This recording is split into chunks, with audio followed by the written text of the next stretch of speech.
Bonjour et bienvenue dans Prière Inspirée. Je suis toujours heureux de vous retrouver dans cette émission avec notre invité, le pasteur Lifa de Mons en Belgique. Salut, heureux de t'avoir encore aujourd'hui. On va parler de la prière de passion. Oui.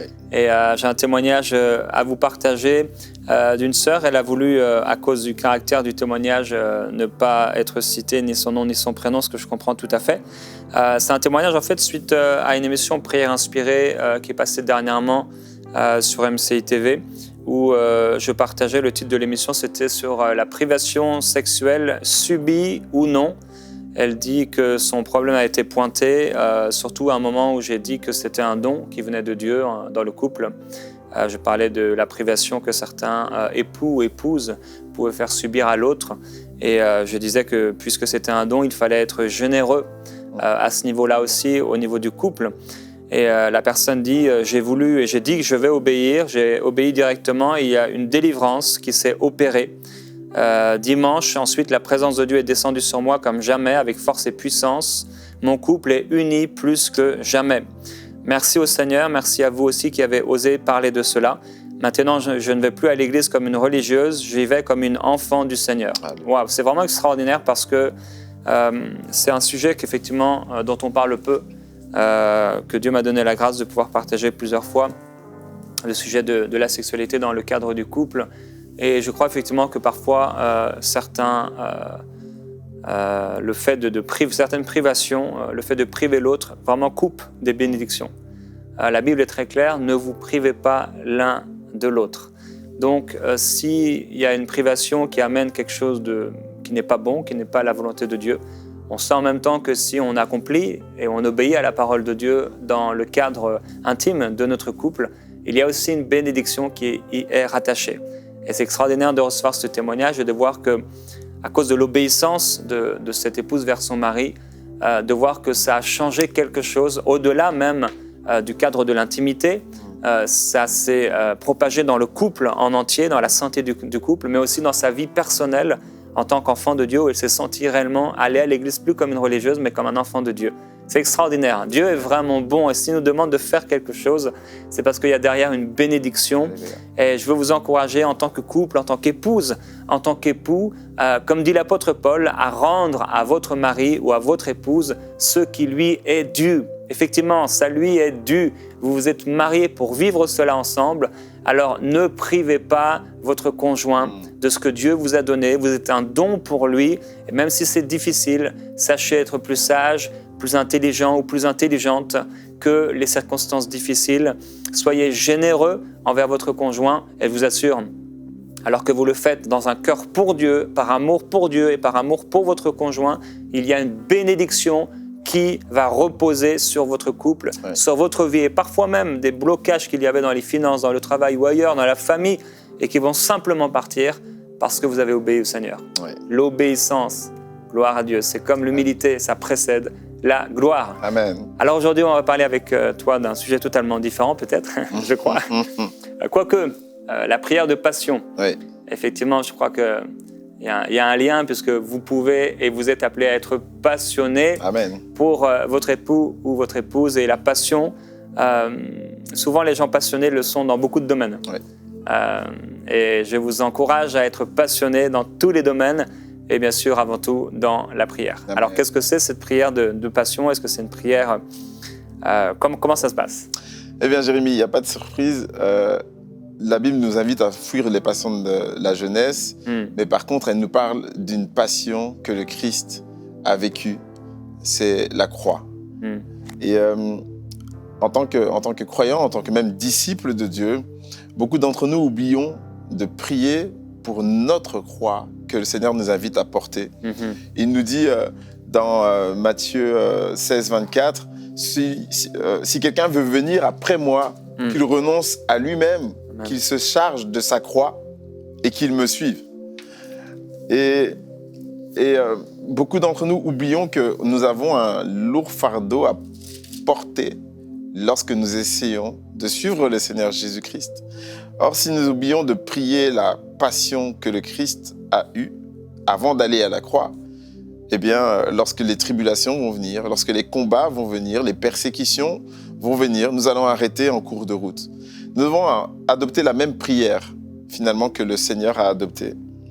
Peu de temps avant d'être trahi, d'être arrêté, Jésus va entrer dans un temps de prière fort dans le jardin de Gethsémané.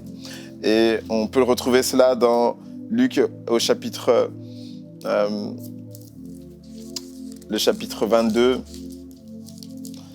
Dans le chapitre 22, on voit au verset 39, okay. 40, on peut commencer même au verset 39. Après être sorti, il alla selon sa coutume à la montagne des Oliviers.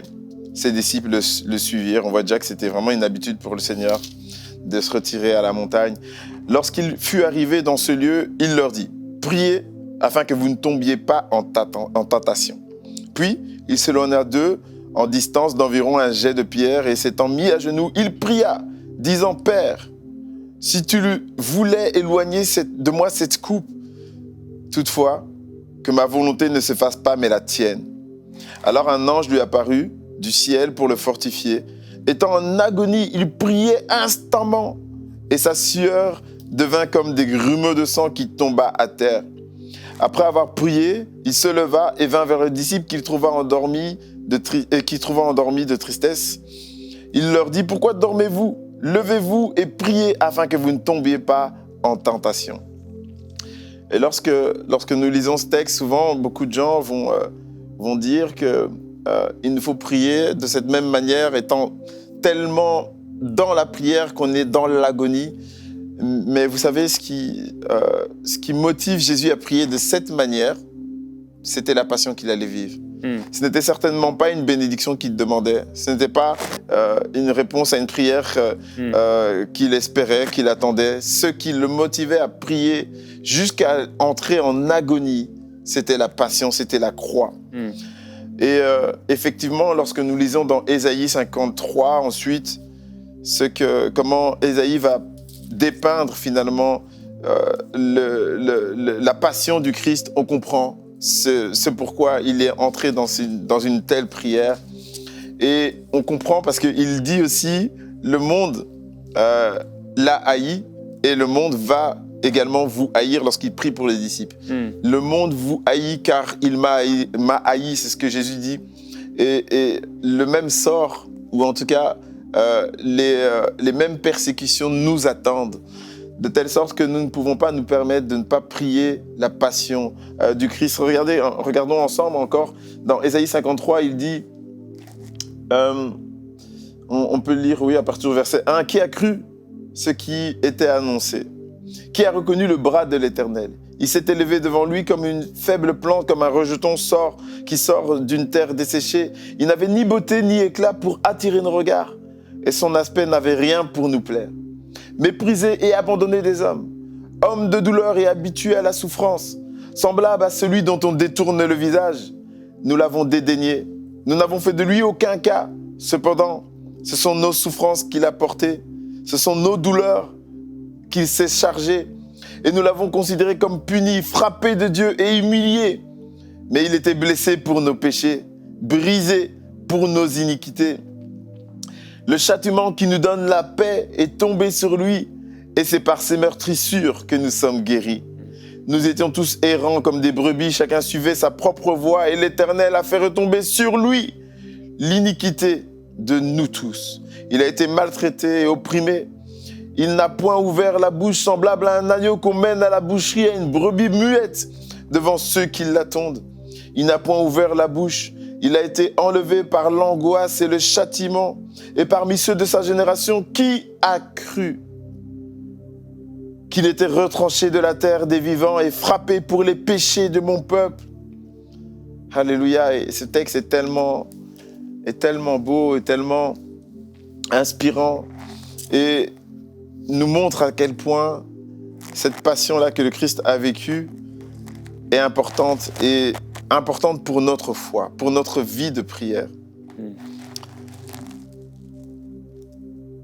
J'aimerais juste te rappeler cela alors que tu es peut-être en train de te mettre en position pour prier, pour entrer dans cette passion-là partager cette passion-là du Seigneur, j'aimerais te rappeler que Dieu a payé le prix plein pour être avec toi aujourd'hui. Il a payé le prix plein, pour être avec toi jusque dans l'éternité. Il n'a pas regardé à sa condition. Lui qui existait en forme de Dieu, il s'est dépouillé prenant la forme d'un serviteur. Et aujourd'hui, je pense que notre esprit n'a pas développé encore les moyens nécessaires pour exprimer la bonté, ni la puissance de notre Dieu, pour comprendre cette bonté, ni la puissance de notre Dieu.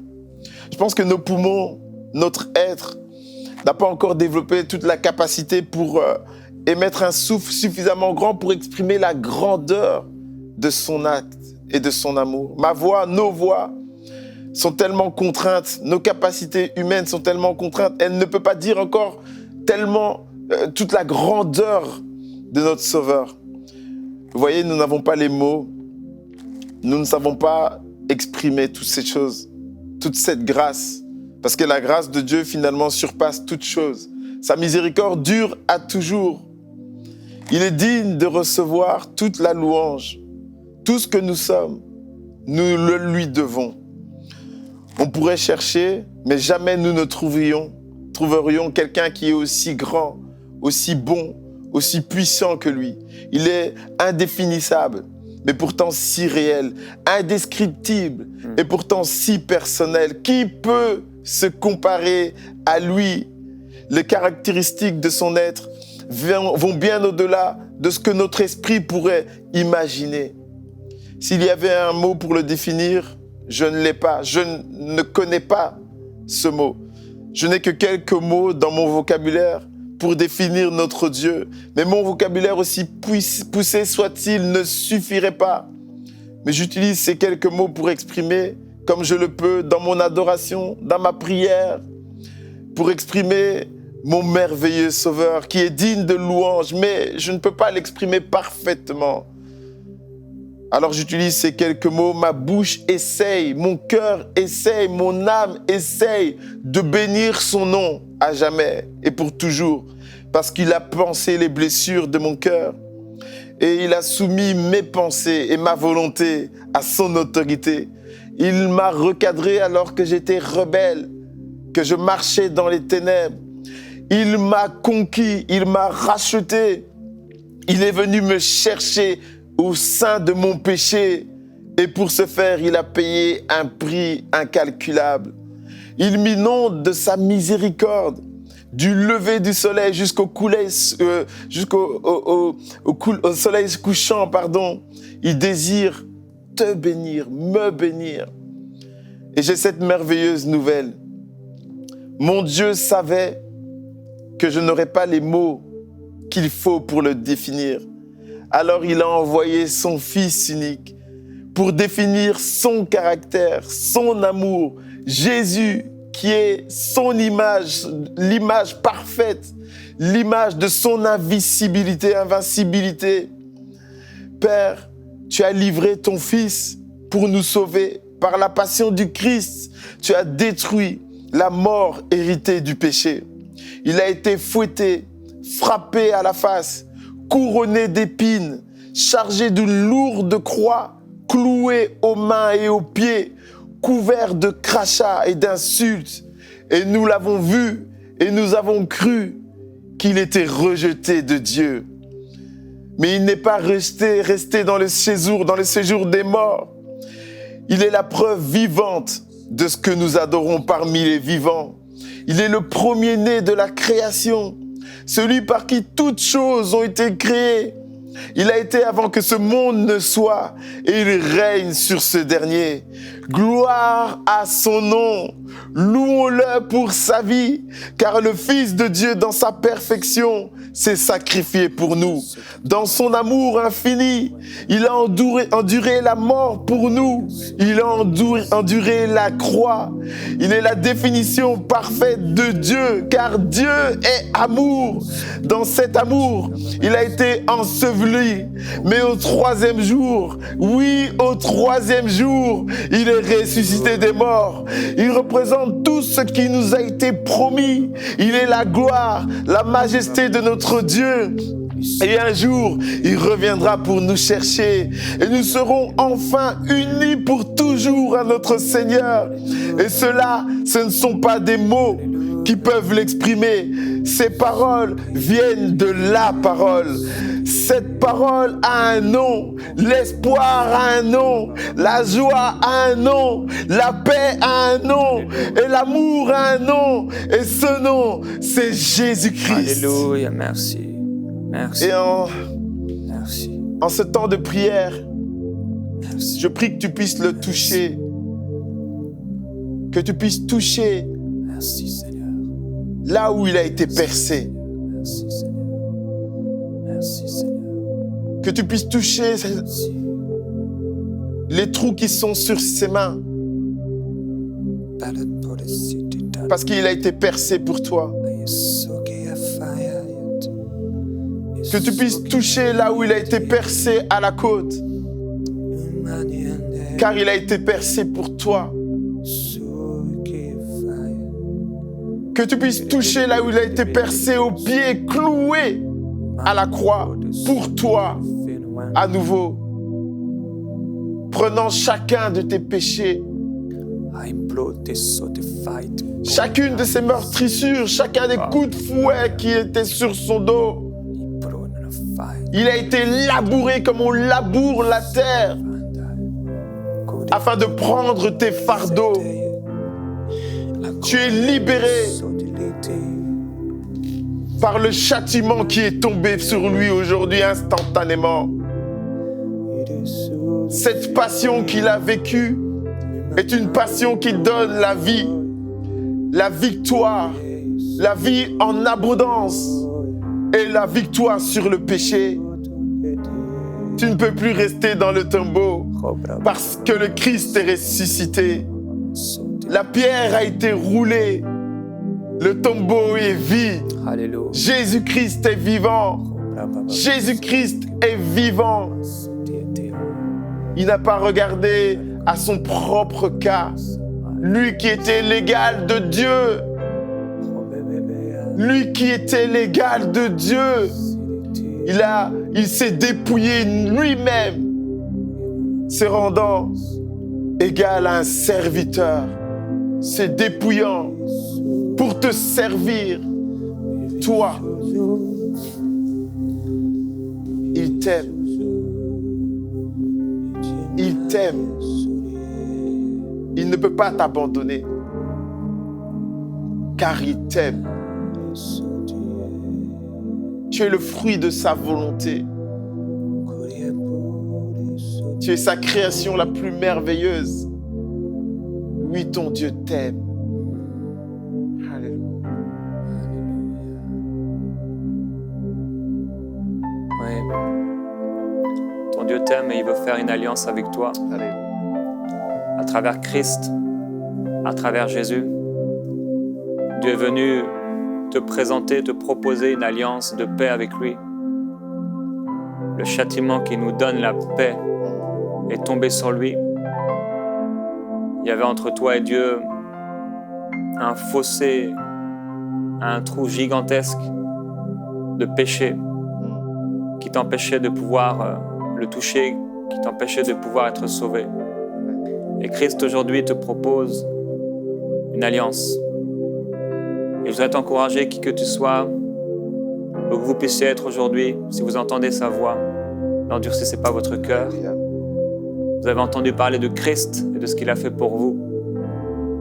Et quel que soit votre passé, religieux, pas religieux, spirituel, pas spirituel, peu importe vos croyances jusqu'ici, aujourd'hui renoncez à tout pour lui. Aujourd'hui le Seigneur Jésus vient et il frappe. Il frappe à la porte de votre cœur et il veut entrer. C'est pourquoi je veux vous encourager dans la prière, si vous n'avez jamais encore demandé à Jésus-Christ de pardonner vos péchés, si vous n'avez pas demandé avec foi, comme si c'était votre dernière prière, d'être ami de Dieu, de devenir son fils, sa fille, aujourd'hui faites cette prière. Dites-lui, Seigneur, je te demande pardon pour mes péchés, parce que j'ai péché. Parce que j'ai vécu ma vie comme bon me voulait, comme je voulais. Et je t'ai laissé de côté. J'ai péché contre toi. Et je te demande pardon. Je crois, Seigneur Jésus-Christ, que tu as pris ma place, que tu es venu pour moi, pour me sauver et pour me délivrer de tout mon passé, me délivrer de l'ennemi, de mes pensées.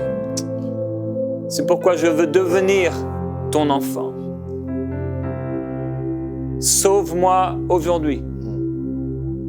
Oui, là où tu es, là où vous êtes, dites-lui, si vous n'êtes pas encore sauvé, sauve-moi aujourd'hui. Et il va le faire. Père, je te remercie pour ces personnes précieuses. Certaines d'entre elles sont arrivées par hasard sur ce programme, sur ce temps de prière. Et leur cœur a été touché, interpellé. Et tu veux tellement bouleverser leur vie par le salut. Merci pour ce que tu vas faire dans leur cœur. Ce n'est pas une histoire de religion. C'est l'histoire de ton amour pour eux. C'est l'histoire de ton Fils. C'est l'histoire de ton amour pour l'humanité. Tu as tant aimé le monde que tu as donné ce que tu avais de plus précieux, ton Fils unique, afin que quiconque, que n'importe qui mette sa confiance en toi ne meure pas, mais qu'il ait la vie éternelle. Père, merci. Merci, Jésus. Seigneur Jésus, merci pour la passion qui a été la tienne. Merci pour la passion qui t'anime encore aujourd'hui. Je prie que cette passion puisse nous aussi nous animer. Que nous soyons non pas nonchalants, non pas toujours les mains chancelantes, les genoux chancelants, la tête en regardant par terre. Toujours être dans la moitié, être dans la neutralité, être même dans la bassesse, être léthargique, être mi-homme, mi-femme. Non, Seigneur, on veut être entier, complet en toi. On veut être passionné pour toi. On veut que nos prières soient sincères, réelles et authentiques. On veut de tout notre cœur te servir. De toute notre volonté. On veut le faire de bon cœur. Merci, Seigneur. Merci, Saint-Esprit. En cet instant, il y a une invitation pour quelqu'un qui veut être un disciple de Jésus. Une invitation sur ta vie à aller plus profond avec Dieu, plus profond dans la présence, plus profond dans ton engagement vis-à-vis de lui.